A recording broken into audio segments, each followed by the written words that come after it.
Hello students. आइए हम फिर से देखते हैं 12वीं कला संकाय में इकोनॉमिक्स सब्जेक्ट का एक नया जो टॉपिक है। और मांग की लोच के प्रकार में हम लोग देख रहे थे क्या, मांग की लोच के प्रकार में अभी जो सेकंड पॉइंट आ रहा है वो क्या आ रहा है, अधिक लोचदार मांग। ओके, क्या कहा मैंने, अधिक लोचदार मांग किसे कहा जाएगा। तो कहा गया है जब किसी वस्तु की मांगी गई मात्रा में, क्या कहा मैंने, जब किसी वस्तु की मांगी गई मात्रा में परिवर्तन उसके मूल्य में परिवर्तन की तुलना में अधिक अनुपात में होता है। मांगी गई मात्रा में परिवर्तन उसके मूल्य में परिवर्तन की तुलना में कैसा होता है, अधिक होता है। मतलब कीमत में कितना प्रतिशत की कमी आई, 10% की कमी आई, तो मांग कितने प्रतिशत का वृद्धि हो गया, 20% का क्या हो गया, वृद्धि हो गया। फिर से देखो, अधिक लोचदार मांग किसे कहा जाएगा, जब किसी वस्तु की मांगी गई, क्या कहा मैंने, जब किसी वस्तु की मांगी गई, जब किसी वस्तु की मांगी गई मात्रा में परिवर्तन उसके मूल्य में परिवर्तन की तुलना में कैसा होता है, अधिक होता है। ठीक है, यहाँ पर कहा गया साहब कि कीमत में कितना प्रतिशत का कमी हुआ, 10% का कमी हुआ, तो मांग में कितनी प्रतिशत की वृद्धि हुई है, 20% की वृद्धि हुई है। तो वहाँ पर आपका जो कीमत लोच क्या है, आपका ईपी है, कीमत लोच इकाई से बड़ा माना जाएगा। कीमत लोच किसको माना गया है, ईपी को कीमत लोच माना गया, वो बड़ा है किससे, इकाई से। जिसकी तरफ मुंह किया हुआ है वो बड़ा का संकेत है, जिसकी तरफ पूंछ किया हुआ है वो किसका संकेत है, छोटा का संकेत है। तो अधिक लोचदार मांग मांगी गई मात्रा में परिवर्तन मूल्य में परिवर्तन की तुलना में कैसा अनुपात में होगा, अधिक अनुपात में होगा। कहने का मतलब ये होगा कि वस्तु का कीमत यदि 10% की क्या होती है, कमी होती है, तो मांग में कितना प्रतिशत का वृद्धि होगा, 20% का वृद्धि होगा। क्यों, क्योंकि यहाँ पर आप देख लो साफ साफ कीमत में क्या आई है, कमी आई है। कीमत में कमी आई है तो मांग में, किस में, मांग में क्या हुआ है, मांग में वृद्धि हुआ है ना भाई, मांग में क्या हुआ है, वृद्धि हुआ है। ओके, अब देखो अगला क्या बोला यहाँ पर, प्रस्तुत रेखा चित्र में हम देखने का प्रयास करते हैं कि प्रस्तुत रेखा चित्र में ओ वाई हमारी कौन सा रेखा है, लंब रेखा है, और ओ एक्स हमारी कौन सा रेखा है, आधार रेखा है। तो यहाँ पर देखो ओ एक्स हमारी आधार रेखा और ओ वाई हमारी कौन सी रेखा हो गई, लंब रेखा हो गई। तो इसमें क्या दिखाया गया है, इसमें क्या दिखाया गया है, यहाँ पर जो आपको देख रहा है डी डी मांग वक्र दिखाई दे रहा है, यह डी डी आपका प्रारंभिक मांग वक्र है। चित्र से स्पष्ट ये होता है कि जब वस्तु का कीमत ओ पी, वस्तु का कीमत क्या दिखाई दे रहा है आपको, वस्तु का कीमत जब आपको ओ पी दिखाई दे रहा है तो आपकी मांगी गई मात्रा क्या हो जाएगा, ओ क्यू हो जाएगा। मांगी गई मात्रा क्या हो जाएगा, ओ क्यू हो जाएगा, क्योंकि कीमत क्या हुआ है आपका, बढ़ा हुआ है। कीमत क्या है, बढ़ा हुआ है, ओ से ओ पी कीमत बढ़ा हुआ है, तो आपकी मांग कैसी हो रही है, कम हो रही है। वही कीमत घटकर क्या हो जाएगा, ओ पी 1 हो जाएगा, तो मांग बढ़कर क्या हो जाएगा आपका, ओ क्यू 1 हो जाएगा। अरे बात समझ में, मांग बढ़कर क्या हो जाएगा, ओ क्यू 1 हो जाएगा। कहने का मतलब क्या है, जब कीमत बढ़ता है तो मांग में कमी आती है, और जब कीमत क्या होता है, घटता है, जब कीमत घटता है तो मांग में क्या होता है, आपका वृद्धि होता है। अब यहाँ पर देखो अगला बोला है कि डी डी मांग वक्र, यहाँ पर आपको डायग्राम में भी देखने को मिला था कि डी डी मांग वक्र है, जो इसमें कीमत रोज को क्या बताया गया है, बड़ा बताया गया है, किसकी एवज में, इकाई की एवज में। यह हमारा क्या है, कीमत लोच ईपी बड़ा है, किसकी तुलना में, इकाई की क्या में, तुलना में। अगला देखो, अब यहाँ पर देखिए सामान्यतः विलासिता की वस्तुओं की मांग कैसी होती है, अधिक लोचदार होती है। अब हम देखेंगे कि लोचदार मांग किसे कहा जाएगा, कौन सा मांग, लोचदार मांग। तो ध्यान से देखो, जब किसी वस्तु की मांग में परिवर्तन ठीक उसी अनुपात में होता है जिस अनुपात में मूल्य में परिवर्तन होता है। कहने का मतलब क्या है, मूल्य में जो परिवर्तन हुआ है मांग में भी उसी प्रकार का परिवर्तन होगा। सपोज दैट, माना कि मूल्य में 25% का परिवर्तन हुआ है, तो मांग में भी कितना प्रतिशत का परिवर्तन होगा, 25% का क्या होगा, परिवर्तन होगा। या इसको और क्या समझ सकते हैं, जब किसी वस्तु की मांग में परिवर्तन ठीक उसी अनुपात में होता है जिस अनुपात में मूल्य में परिवर्तन होता है। ये तो एक चीज़ समझ सकते हैं कि बाय द वे अगर मूल्य में 25% का क्या हुआ है, परिवर्तन हुआ है, तो मांग में भी 25% का परिवर्तन होगा। फॉर एग्जाम्पल कि यदि मूल्य में 25% का अगर वृद्धि हो गया है तो मांग में 25% की कमी होगी। इस बात को बड़े ध्यान से आप लोग जानिएगा कि मूल्य में कितना प्रतिशत का ग्रोथ हुआ, 25% का ग्रोथ हुआ। 25% की अगर मान लीजिए यहाँ पर वृद्धि हो रहा है तो मांग में कितना प्रतिशत का कमी होगा जी, मांग में 25% का क्या होगा, कमी होगा। अब डायग्राम के माध्यम से भी देख सकते हो, समान अनुपात में परिवर्तन हो रहा है। 25% का उधर वृद्धि हुआ तो इधर 25% की कमी आई। तो डायग्राम में देखिए बराबर बराबर अंतर में क्या खींचा गया है, चित्र को बनाया गया है। अगर यहाँ पर देखेंगे आप PP1 अगर मान लीजिए 2 सेंटीमीटर का अगर इकाई लिया गया है, 2 सेंटीमीटर का यूनिट लिया गया है, तो आपका ये तो नीचे जो डायग्राम बना हुआ है आपका यहाँ पर देखो OQQ1, ध्यान रखिएगा क्या कहा मैंने यहाँ पर, QQ1, समझ ना बात को।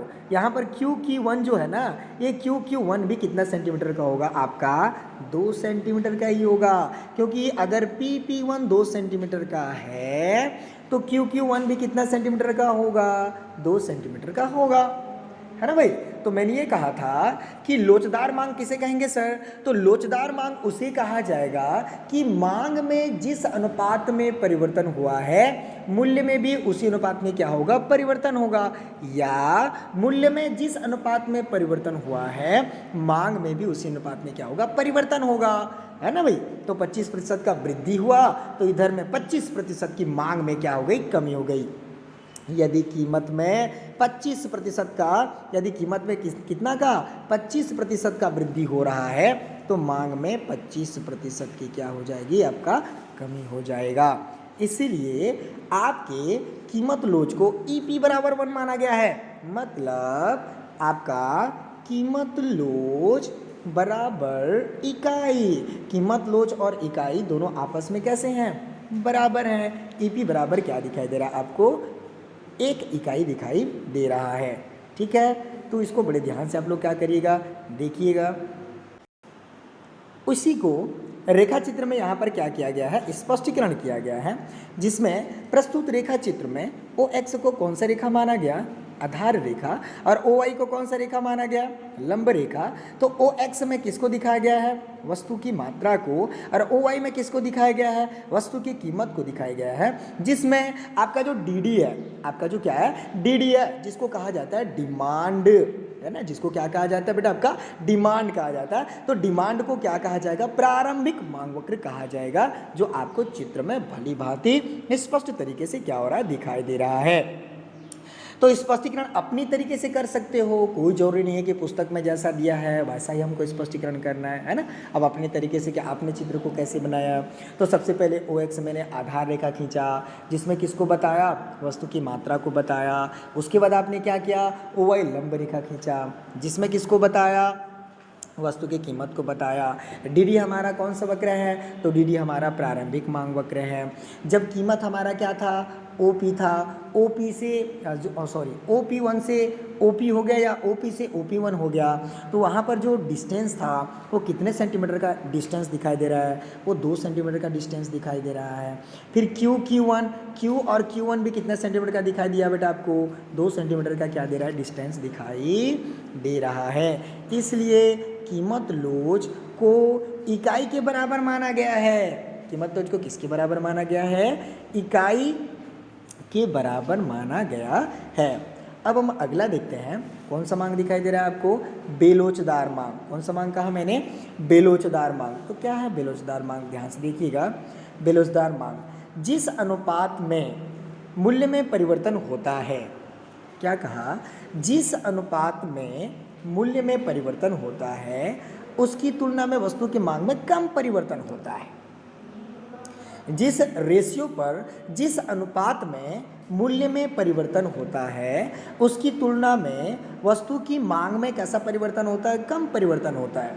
फॉर एग्जाम्पल इसको देखने का प्रयास करें। वस्तु के मूल्य में बाय द वे 25% वृद्धि होने पर, देख रहे हैं बात को, वस्तु के मूल्य में कितना प्रतिशत वृद्धि हो रहा है? बाय द वे 25% का वृद्धि हो रहा है, तो मांग में केवल कितना प्रतिशत का हो रहा है? मांग केवल 5% में, मांग में केवल 5% की कमी आती है। तो ऐसे मांग को बेलोचदार मांग कहा जाता है। जिस अनुपात में मूल्य में परिवर्तन होता है उसकी तुलना में वस्तु की मांग में कम अनुपात में परिवर्तन होता है। जैसे मैंने पूर्व पॉइंट पर बताया कि यदि 25% का वृद्धि हुआ तो 25% की कमी हुई। क्या कहा मैंने? 25% का वृद्धि हुआ तो 25% की क्या हुई? कमी हुई। लेकिन यहाँ पर जस्ट उसका उल्टा है, 25% का वृद्धि हो रहा है तो मात्र 5% में क्या आ रही है? कमी आ रही है। तो जिस अनुपात में मूल्य में क्या होता है बेटा? आपका परिवर्तन होता है, उसकी तुलना में मांग में कैसा परिवर्तन आ रहा है? कम परिवर्तन आ रहा है।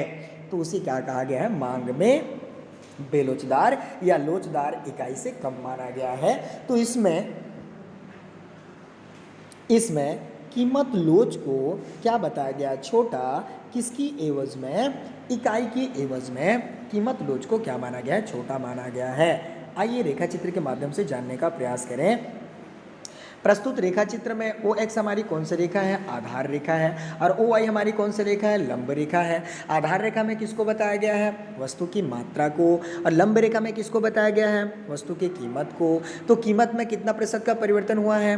25% का परिवर्तन हुआ है। तो यहाँ पर आपका मांग में कितना प्रतिशत की कमी आई है? मांग में मात्र 5% की कमी आ रही है, देख रहे हैं, जबकि कीमत में 25% परिवर्तन हुआ है।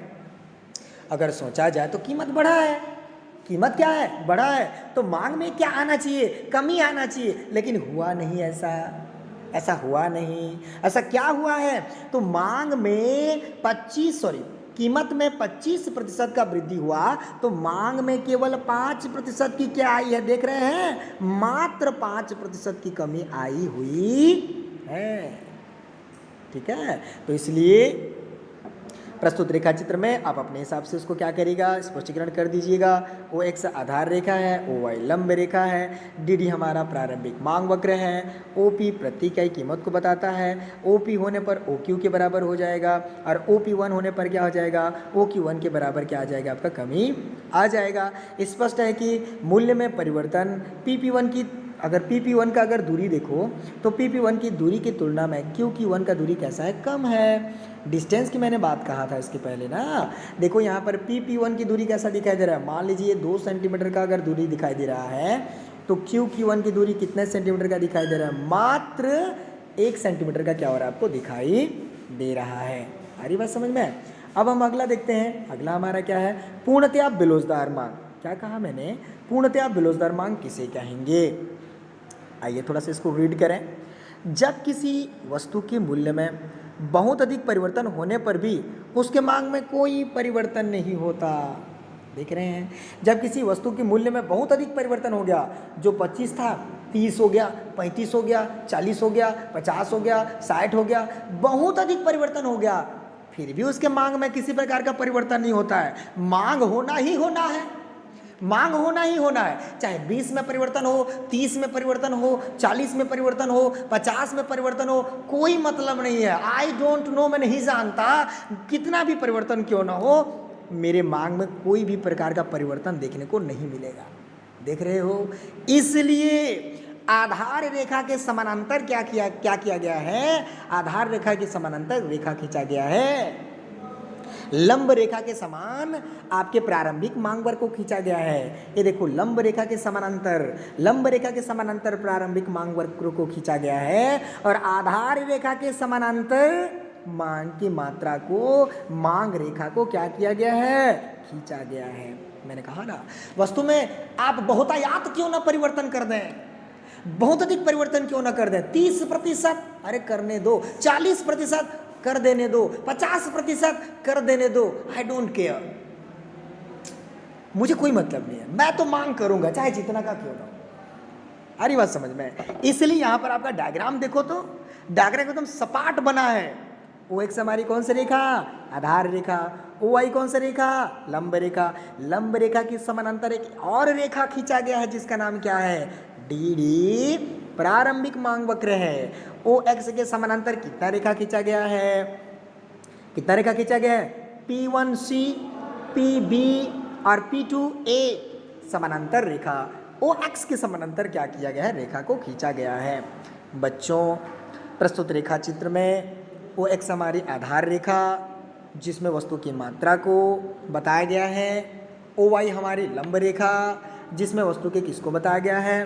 कीमत को बताया गया है। किसको बताया गया है? कहा मैंने कीमत को बताया गया है। डी डी हमारा प्रारंभिक मांग वक्र है। चित्र से स्पष्ट है, कभी हमारा कीमत OP हो गया तो कभी हमारा कीमत OP1 हो गया तो कभी हमारा कीमत OP2 हो जाने पर भी मांग में कोई परिवर्तन नहीं होता। भैया, चाहे मांग का कीमत कम हो या मांग की कीमत वस्तु का कीमत कम हो या वस्तु का कीमत बढ़ा हुआ हो, कोई मतलब नहीं है। मेरी मांग तो ज्यों का त्यों होगा। समान रूप में मेरी क्या होने लगेगी? मांग होने लगेगी। ऐसे को पूर्णतया बेलोचदार मांग के नाम से जाना जाता है। कैसे मांग के नाम से जानते हैं बेटा? इसको पूर्णतया बेलोचदार मांग के नाम से जानते हैं। हम लोग नेक्स्ट वीडियो में अगले टॉपिक को देखेंगे। Thank you so much everyone. Take care all time.